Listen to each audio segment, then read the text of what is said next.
Hello, everybody. Welcome to Popcorn Planet. I am Andy Signor. I'm doing a follow-up to my story yesterday with South Park doubling down against China. This week, this past Wednesday, last night, was the 300th episode of South Park, and they did a plot about immunizations and children not doing them, Cartman refusing to get his shots. I still was kind of unclear what their take of it all, because I am absolutely for immunization, and anti-vaxxers I don't fully get. Not to get into that right here, but that was the main plot of the show. But then another plot was the fact that Randy, who started a marijuana farm in Colorado, since it's legal there, they celebrated their $300,000 sale because they got China on board to sell his weed, which was last week. So last night, they used that as an excuse to sort of celebrate the 300th episode by him announcing it around town. But the main plot was about anti-vaxxers, even though I didn't fully understand if they were for or against at the very end. It was a weird take that they took on that. But that being said, the best part of the episode for me was when they really just reacted to the news this week of South Park being banned by China for last week's episode. They clearly just don't care. They doubled down. And this was a scene where Randy is reapproaching Towley, if you remember him from the show early on in the South Park days. He's been in and out. But Towley was working with him to make this Tegrity weed, which is the new weed of Randy's that they've moved out of town to sort of make in Colorado. And Towley had left, and now Randy's trying to get Towley back to make the better weed. It's having vibes of Breaking Bad and Walter White and Jesse, which is airing tonight. Don't forget El Camino. But this was a scene where Towley makes some demands in order to come back for Randy, where they use it as an excuse to give the middle finger to China. I'm never working for a company that's regulated by a communist government. Okay. No more selling to the Chinese. Then say it. Say the Chinese government. Chinese government. I didn't hear you. That's a lot of money he's going to give up. The Chinese government, there! Well, you just got your partner back. There it is.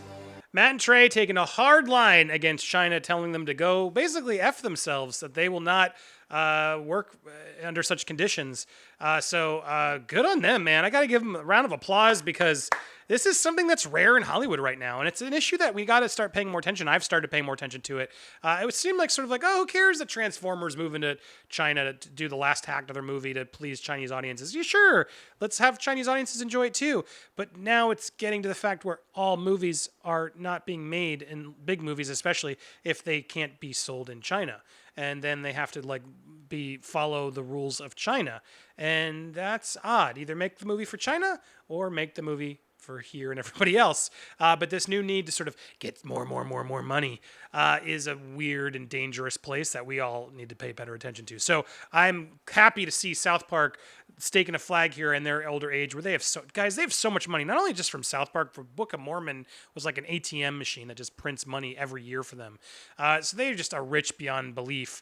And they, I think, just do the show because they want to still. They have fun with it, and it pays a lot.